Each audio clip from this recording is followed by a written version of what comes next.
नमस्कार। चलिए आज भारत की जीवन रेखा गंगा नदी के साथ एक अद्भुत सफर पर चलते हैं। हम देखेंगे कि कैसे ये नदी हिमालय की बर्फीली चोटियों से निकलकर विशाल समुद्र में जा मिलती है। तो सबसे पहले जरा इसके साइज की बात करते हैं। गंगा नदी 2525 किलोमीटर से भी ज्यादा लंबी है। सोचिए जरा, ये दूरी दिल्ली से चेन्नई जाकर वापस आने जितनी है। मतलब ये सिर्फ एक नदी नहीं, बल्कि एक विशाल जल मार्ग है जो पूरे उत्तर भारत से होकर गुजरता है। पर बात सिर्फ लंबाई की नहीं है ना? गंगा को उत्तर भारत की जीवन रेखा कहा जाता है। करोड़ों लोग खेती के लिए, पीने के पानी के लिए और अपनी रोजी रोटी के लिए इसी पर तो निर्भर है। सही मायनों में ये सिर्फ पानी नहीं है, ये जिंदगी है। तो सवाल ये है कि इस महान नदी का सफर शुरू कहाँ से होता है? इसकी कहानी शुरू होती है ऊंचे हिमालय में, जहां इसका जन्म एक नहीं बल्कि दो अलग-अलग धाराओं से होता है। अच्छा, गंगा की कहानी को समझने से पहले एक शब्द समझना बहुत जरूरी है, संगम। ये सिर्फ एक ज्योग्राफिकल टर्म नहीं है, ये एक पवित्र मिलन है। वो जगह जहां दो या दो से ज्यादा नदियां मिलकर एक हो जाती हैं।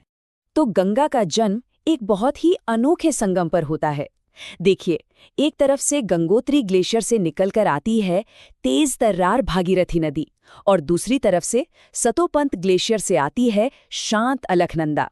और जब ये दोनों देवप्रयाग की पवित्र धरती पर मिलती हैं, तब जाकर इस महान नदी को अपना नाम मिलता है गंगा। अब देवप्रयाग से गंगा पहाड़ों को अलविदा कहती है और नीचे उतरकर उत्तर भारत के विशाल मैदानों में कदम रखती है। और यहीं से शुरू होता है इसके असली विस्तार और शक्ति का सफर। ये यात्रा इसे भारत के 5 अलग-अलग राज्यों से ले जाती है। उत्तराखंड की पहाड़ियों से निकलकर ये उत्तर प्रदेश और बिहार के घनी आबादी वाले मैदानों को सींचती है, फिर झारखंड के पठारों को छूती हुई आखिर में पश्चिम बंगाल पहुंचकर समुद्र की ओर बढ़ जाती है। लेकिन इस लंबे सफर में गंगा अकेली नहीं चलती। रास्ते में कई छोटी बड़ी नदियां, जिन्हें हम सहायक नदियां या ट्रिब्यूटरीज कहते हैं, इसमें आकर मिल जाती हैं और इसे और भी विशाल बना देती हैं। और इन्हें हम मोटे तौर पर 2 ग्रुप्स में बांट सकते हैं। यहाँ कुछ प्रमुख सहायक नदियां हैं। बाईं तरफ से घाघरा और कोसी जैसी हिमालयी नदियां आती हैं, जो अपने साथ बहुत सारा पानी और सिल्ट लाती हैं। और दाईं तरफ से यमुना और सोन जैसी बड़ी नदियां मिलती हैं, जो इसके बहाव को और भी ताकतवर बना देती हैं। और इन दोनों ग्रुप्स में एक बहुत मजेदार फर्क है। बाईं ओर की ज्यादातर सहायक नदियां हिमालय के ग्लेशियरों के पिघलने से बनती हैं, जबकि दाईं ओर की नदियां हमारे पेनिनसुला प्लेटो यानी प्रायद्वीपीय पठार से निकलकर उत्तर की ओर बहती हैं। और हाँ, इन सभी सहायक नदियों में एक नदी सबसे खास है, यमुना। ये गंगा की सबसे लंबी और सबसे बड़ी सहायक नदी है। इन दोनों का महामिलन होता है प्रयागराज के मशहूर त्रिवेणी संगम पर, जो भारत के सबसे बड़े तीर्थ स्थलों में से एक है। हजारों किलोमीटर का सफर, और अब गंगा पहुंचती है अपनी मंजिल के आखिरी और सबसे शानदार पड़ाव पर, बंगाल की खाड़ी के साथ इसका मिलन। तो क्या होता है जब एक नदी का सफर खत्म होता है? क्या वो बस समंदर में गुम हो जाती है? गंगा के मामले में इसका अंत भी एक नई शुरुआत जैसा है। ये अपने पीछे एक ऐसी विशाल विरासत छोड़ जाती है जो दुनिया में कहीं और देखने को नहीं मिलती। जैसे ही गंगा समंदर के पास पहुंचती है, इसकी रफ्तार एकदम धीमी पड़ जाती है।